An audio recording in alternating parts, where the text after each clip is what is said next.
welcome back to another EastandDan Podcast, Episode 1, Season 2, a clean slate, new bets, a new NFL season. The Bears are finally going to win the Super Bowl. Let's go! Alright, ladies and gentlemen, and it being Season 2 means we are coming in hot. 8 new bets coming your way. Come up, Player of the Week is back, and we're ending off with some EastandDan news. So with that being said, East has gone psycho, and let's go on to the first segment. For the first segment of Season 2, we're going to make your pockets heavy with the 8 best bets of the week. Daniel, do you want to go first and tell them your bets? I would love to. So, for the first bet of week 1, I got J.J. McCarthy throwing over 220.5 passing yards against the Bears. So, it is easy to throw for that many yards when you have the best receiving core in the game. And you will pass for a lot of yards. So some may say, J.J. McCarthy did not pass enough in college. But he got to sit and see how Kevin O'Connell wants to operate for a whole season while he was injured. So, with that being said, he will be slinging the ball to Justin Jefferson, T.J. Hockenson, and Adam Thielen all game, and he will hit 220 passing yards. I think that's a good bet, because if Sam Darnold can do it, J.J. McCarthy can too. Anyone can do it. Yeah. All right, guys, so for my first bet, we have Jackson Smith and Jigba for over 62.5 yards versus the 49ers. All right, Sam Darnold's going to have to earn that paycheck. He's going to be throwing. They're going to be slinging that rock. And I think Sam Darnold is going to be targeting Jackson Smith and Jigba. I don't know how to say his last name. Please don't flame me. But Sam Darnold is going to have to earn that paycheck, and Jackson Smith and Jigba is going to get a lot of targets, and I believe he will be getting over 62.5 receiving yards. That is my take. Alright, I love it. So for my next bet, just like I said in the previous short, Travis Hunter will be a generational prospect. Travis Hunter is a college football superstar, but is he really a lock for early first-round success in the NFL? Let's talk about it. But he will not be getting over 49.5 yards. So Travis Hunter under 49.5 yards versus the Panthers. So as I said, Travis is a generational prospect, but we just don't know how good he will be. Okay, he was playing against Big 12 teams last year. And he will be getting a ton of reps at cornerback.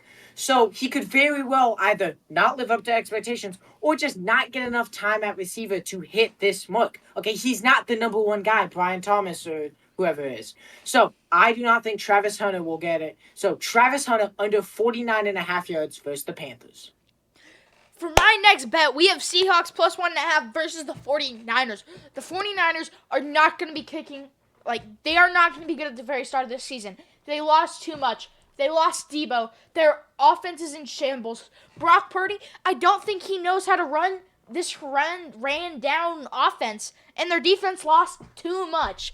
And if anything, the Seahawks only got better. So I think they're going to be way better than the 49ers. Not way better, but they will beat the 49ers in this game. Seahawks plus 1.5 versus the 49ers. That is my take. Easton, I love it. So, for, I think, the fifth bet, we have Alvin Kamara getting over 59.5 rushing yards against the Cardinals. So, year after year after year, Alvin Kamara just impresses everyone. I've had him on my fantasy team the last, 3 years. He's been insane. And the Cardinals do not have a defense to stop the run. They don't even really have a defense in general, okay? And he is the main weapon. They don't have receivers. They don't have a quarterback. So between a bad defense and there being no QB play for the Saints, he will rush for a ton. So Alvin Kamara over 59.5 rushing yards against the Arizona Cardinals. I love that take. I have Alvin Kamara in all my fantasy leagues. I think he's going to have a great year this year. Hey, leave it in the comments. Who is your best player on your fantasy team? But for my next bet... I thought A.J. Brown would be good, but he did nothing. And I'm playing Easton this week. Yep. And for my probably hottest take, I have Devon Achane over 60.5 rushing yards versus the Colts. I think Tua's going to be rusty. I don't think their passing game is going to be that good to start off the season. So I think they're going to be giving Devon Achane a lot of reps and lots of runs. I feel like he will be able to get through that Colts defense, and I think he will get that 60.5 yards. So, yeah, that's probably my hottest one, but I think it will hit. Ooh, that is a fire bet from you, Easton. So, for my final bet, and I hate to say this, Lions plus 2.5 against the Packers. So, me and Easton are Vikings and Bears fans, so we hate both of these teams. So, we hope neither of them win. But nonetheless, there is no way the 15-2 Lions lose to the Packers. The hype is too much for this Packers team that isn't that good. They got Micah Parsons, okay? Who are their receivers? They have a rookie and a bunch of nobodies. Jordan Love might not be good. Josh Jacobs is like 60 years old. Okay, their defense is trash. The Packers are a horrible team. And I can't wait for the Packers to get dominated in this game. And The also, Lions plus 2.5. I love that take, and I want to add something on. They have a new offense. Nobody's going to know. They could have had these insane weapons that they weren't just using this entire time, and they could come out even better without Ben Johnson. All right, we have no clue. They could come out a completely different team, but stay the same skill level, and I think that is actually what's going to end up happening. So I love that bet, Daniel. Love it. The Packers are horrible. Yeah, Packers Alright, suck. Tell us the final of the 8 bets for week 1. We have Brees Hall over 44.5 yards versus the Steelers. Steelers are terrible. Nobody likes the Steelers. They got rid of my boy Justin Fields. And also they have A-Rod. Me and Daniel both hate A-Rod with a passion. Hate that dude. A-Rod, Hate him A-Rod is the reason so I much. cried every Sunday morning.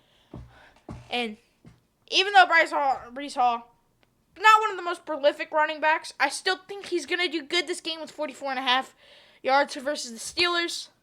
The Jets don't have a great passing attack, so they're probably going to be running the ball a lot, especially with like an option with Justin Fields and the running back. I feel like it's going to be like a crappier. It's going to be like the Temu version of Lamar and Derrick Henry. If you understand what I'm getting with, it's going to be like the Temu version. It's like we have Lamar and Derrick Henry at home. Yeah, pretty much like that. But that is my take. Brees Hall over 44.5 So those are yards the versus 8 bets. Steelers. So throw them on screen right now. Throw all the bets on screen right now. Let me tell you my 4 bets. So first we got J.J. McCarthy over 220.5 passing yards against the Bears. Travis Hunter under 49.5 yards against the Panthers. Alvin Kamara over 59.5 rushing yards against the Cardinals. And the Lions plus 2.5 against the crappy Packers. East, what are your 4? So, my first one, Jackson Smith and Jigma over 62.5 yards versus the 49ers. Seahawks plus 1.5 versus the 49ers. Devon Achane over 60.5 rushing yards versus the Colts. And Brees Hall over 44.5 yards versus the Steelers.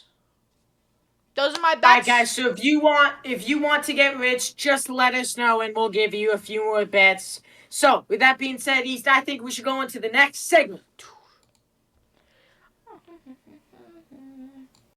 Ladies and gentlemen, welcome back to the long-awaited return for the EastandDan Come Up Player of the Week, where we pick a random high school, college, 6th grader, toddler that we think will someday be an NFL superstar. So, East, can you start us off and tell us who the Come Up Player of the Week is for the first episode of Season 2? Congrats, man.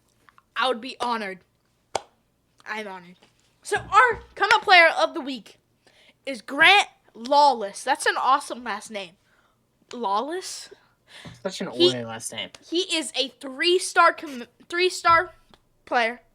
He's a Wake Forest commit, and, of course, he is a quarterback.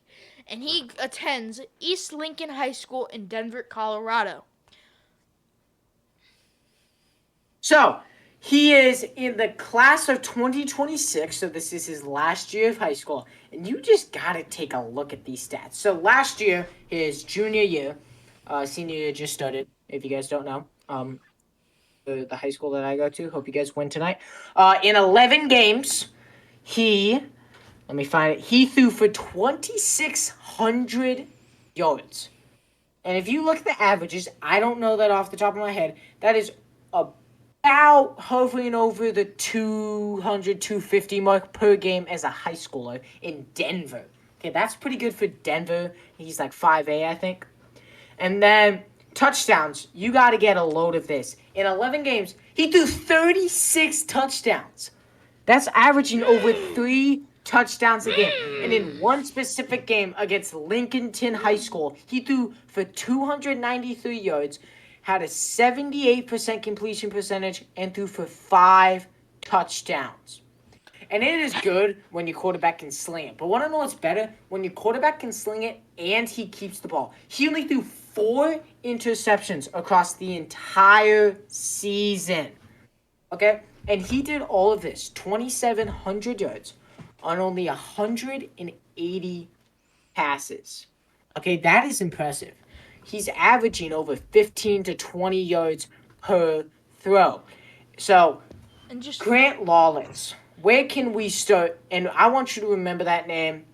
This is insane. Easton, anything else? And one thing I can say, this dude must be carrying his team because only a 6-4 record. For this guy's stats, I would assume they are 11-0.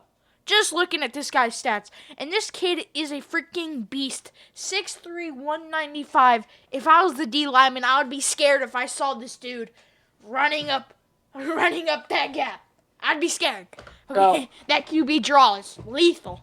6'3", 195. He is leading his team all the way to the playoffs, and he played amazing. 36 touchdowns in 11 games, 2,700 yards. Grant Lawless, I'm very excited to see what you do at Wake Forest. May not play next year, but he will definitely be playing in his redshirt freshman and sophomore year. Grant Lawless, remember the name Grant Lawless and East. Want to wrap us up?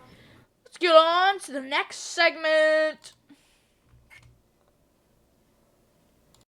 Alrighty, boys, for the last segment. The first episode of Season 2. East and Dan news with a side of fantasy football. So, ESPN fantasy sponsor. football. Who doesn't love it? Speaking of fantasy football, I am in this fantasy league with a lot of my buddies, and also invited this other kid I know, and I happen to play him this week. His name's East. Me and East got matched up week 1 against each other. So, East, how's your team looking this year? I think my team's going to do good. Okay, he's up on me right now, but that's because Jay Herbert went off tonight and his player played. But my team right now is looking like Joe Burrow, Alvin Kamara, David Montgomery, Malik Neighbors, Nico Collins, Colston Loveland, George Pickens, the Bears defense, I'm not even going to attempt the Falcons kicker. I'm not even going to attempt his name. And also, make sure to comment down your team. Yeah. Comment down your team. Comment down what draft pick you had and who you picked with your first round. Be very interested to see how you guys went with your draft. So, with the 4th pick, I first selected Justin Jefferson, of course, the guy on the back of my shirt. I had the 10th pick, by the way, 10th pick. But So, this is how my team ended up. Justin Herbert, who went off tonight, Kyron Williams, Travion Henderson, Jay Jettis, A.J. Brown, who played horrible, T.J. Hawkinson, Marvin Harrison Jr., the Patriots defense, and Cairo Santos.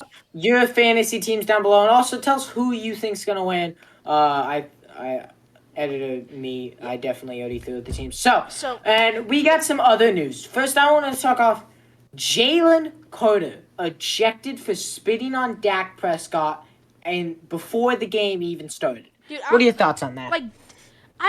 One thing I hated more is that we really got a taste of what the Eagles are going to be. They're going to be a dirty, crappy team this year. Dude, they're acting like he did nothing wrong. He literally just walked into their freaking huddle and spit it on their quarterback.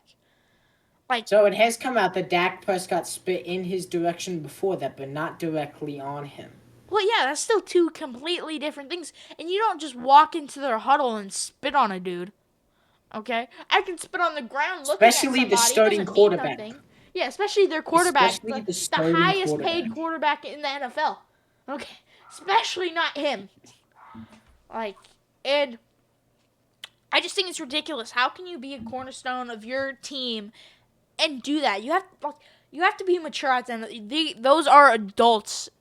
And they're all playing football, and you have to be more mature than that. I don't think you deserve to be in the NFL if you can't control your emotions. Alright, so I think that was stupid. I agree with you. And also, what did you think about this first NFL game? The Eagles did take down the Cowboys. CeeDee Lamb, what happened to him? Why couldn't he catch? In the last drive of the game, he dropped 2 crucial passes that would have won them the football game. Honestly, I don't even think the Cowboys should have been even in that close to begin with. I don't think they should have been that close with the Eagles. For them to be like the past Super Bowl champions and the Cowboys, I think they went like 5-12 last year. I think that was their record. How are you going to let that even be a close game? Like, the fact that could have went in the Cowboys' direction very easily, I think the Eagles need to step it up. I think they need to step up their game. I do agree with you. I thought that was pathetic from the Eagles. That's not how a Super Bowl caliber team should be playing, and I think they really, really did not look good. Other news, Micah Parsons. What are your thoughts on that trade? Okay, don't hate me, but I honestly don't think it was as bad of a trade as people are saying it was. People are comparing it to the Luka Doncic trade. I don't think it's even nearly that severe because let me just tell you something. All right, the Cowboys' run defense was bottom 5 last year. Bottom 5 with Micah Parsons in. Even when he was out, it was worse. Okay? But when you have a team where you're going to have to pay a guy so much and your defense still sucks. Okay? Let me tell you this. Okay? If you're a bottom 5 defense, you get rid of a super good guy and you're still a bottom 5 defense. Did it affect you that much? You just only saved $100 million. Instead of being a bottom 5 defense, now you're a bottom 1 defense. And I do think the Luka Doncic trade was way worse than what this trade was. Because it really didn't affect their defense that much. Because they still suck. If you guys didn't see my amazing short that I made, the Luka Doncic trade was much worse. Was the Mavericks trading Luka Doncic the worst trade in NBA history? Let's talk about it. Next up, Xavier Worthy out for the night after his own teammate Travis Kelce, newly engaged man, runs into him. Travis Kelce ran into Xavier Worthy on I'm pretty sure the first play of the game, and Xavier Worthy did not return the rest of the game. Potential torn ACL, potential meniscus, a lot of problems that could happen for the Chiefs. What's with Patrick Mahomes and Travis Kelce injuring their rookies or their younger guys? That's what I'm saying. He injured Rashee Rice, and unlike his car, he did not heal fast. Oh my god. Okay. Wow. Unlike his car is crazy. That's gonna be a short tomorrow. You had 2 really good receivers. You keep taking them out. You have a crappy receiving core. Travis Kelce's old. He's still gonna be all right, but he's not gonna be what he was even. He's too focused on his marriage. Yeah, and also probably that. And I don't think there even is a chance they make to the conference championship. I mean, somehow they might still manage to do it, but I don't think logically they should be able to do that. I don't think they should. And you can't keep taking out players that are so important to your team, especially by your own team. All of these are very controllable injuries. You know how Texas A&M has the 12th man tradition? Mm-hmm. So do the Chiefs. It's called the 12th ref. So, next up, yeah. Are you done? Are you done on that topic, Easton? Yeah, I'm good. Next up, I wanted to talk about the game. Potentially bigger than the Super Bowl. Potentially bigger than Ohio State versus Texas last week. Potentially bigger than when ASU beats Mississippi State 100-0 tomorrow. The Vikings against the Bears. Monday Night Football of Week 1. East, no biased. Give me a rundown of the game. Okay, so you can't even call me biased. I do think it could be a good game, but I do think the Bears are going to come out with this. Even if I'm going to be real, if you take last year's Vikings, I still think the Bears lose. But this year's Vikings, I do think that the Bears are going to win. You can't tell me no. Question. Yeah. I have a question. Question. So, what part of the Vikings got worse? So let me just give you a rundown, like I said in the short, about the Vikings winning the Super Bowl. Signing Pro Bowlers Javon Hargrave, Jonathan Allen, and Ryan Kelly. And Will Fries is a very key piece. They locked in other key pieces like re-signing Byron Murphy and Aaron Jones. This team is built to dominate. Like, I'm going to say, I don't Pete, you can tell me, oh, J.J. McCarthy's going to be good. It's going to be this. He had time. You don't go against... If he was going against a crappier defense, I think the Bears' defense is going to be good. You have a new defensive coach, and I think that defense is going to be too hard to handle. I will give you this. We don't know yet, but if Jalen Johnson isn't playing, I will say they might have an edge right there. But if Jalen Johnson is playing, then that actually gives Jay Jettis a challenge, because Jalen Johnson was one of the best cornerbacks in the league. You can't lie. Pro Bowl cornerback, top 10 cornerback. So that will give Jay Jettis some problems. But if he's not, I do think, potentially it could score a lot of points. But I do think the Bears' offense is going to be really good. And I think the Bears take it just off straight experience. Our quarterback is probably going to end up being better in this game. Maybe not at the end of the season. No matter what I say, it's going to be, oh, he's biased. He's biased. I do think our quarterback play is going to be better. I do think our running play is going to be better because I think our O-line currently is better. So I think it's not going to be as much from a defensive standpoint. I think it's going to be from an offensive standpoint. The Bears are going to win this game offensively. That's a very... So here's where I'll agree with you. I do think Caleb Williams will outperform. I think Caleb Williams is due for a big game. And I think J.J. McCarthy's due for a big game. That's where I'll give you it. I think the quarterback play will be different. And I will give it to you. I think the cornerbacks, I think the Bears have it better. Without being biased, which I am going to come off as biased. Without being biased, I do think the Vikings will take this game. The biggest factor in this game is the fact that it's J.J. McCarthy's first game, primetime Monday night, away from home. That could be a big factor. But he's not Kirk Cousins. He doesn't struggle over the primetime games. Football's won in the trenches, and I think the Vikings have a better offensive line and a better defensive line. I do disagree on the offensive line part. We have a really freaking good offensive line this year. It is really freaking good. We have 4 Pro Bowlers on our offensive line and the best rookie offensive lineman. So I will also say this. I think one of the biggest things a part of this game is the fact that this headset right here. I think Kevin O'Connell's coach of the year and the Bears. Ben Johnson is a really good coach, but he's a really good coordinator. We don't know how good of a coach he's going to be. A lot of questions with this game. I think Easton would agree with me. A lot of question marks. Coaching, quarterback play. There's a lot of question marks on this team. I still think this will be a great game. And if the Bears win, I will not be surprised one bit. Okay? If the Bears win, I will have Easton text me and talk trash. And then I'll accept my defeat. And when the Vikings do win, I will be giving Easton a piece of my mind about how I beat him in fantasy and the Vikings beat him in the same week. So, I do think, I feel like this is going to be a very 50-50 game. It could go either way, because really, you just don't know what's going to happen. We could walk out. J.J. McCarthy could be the freaking next Patrick Mahomes, Tom Brady. He could also go out there and be Sam Darnold. Hey, he could be Sam Darnold not wearing a Vikings uniform. Yeah. If he's Sam Darnold with a Vikings uniform, he will either miss every pass or complete every single one. And he will lose the first round of the playoffs. And as much as I just want to debate Easton about this, so my thoughts is this was an amazing podcast. What a way to start season 2 of this podcast. We gave you the 8 best bets. We gave you the best high school player to look out for, and we talked about a lot of news. Easton, do you have anything to say to the viewers? Nothing much, but I love you, and see you next week. Bye. See you guys.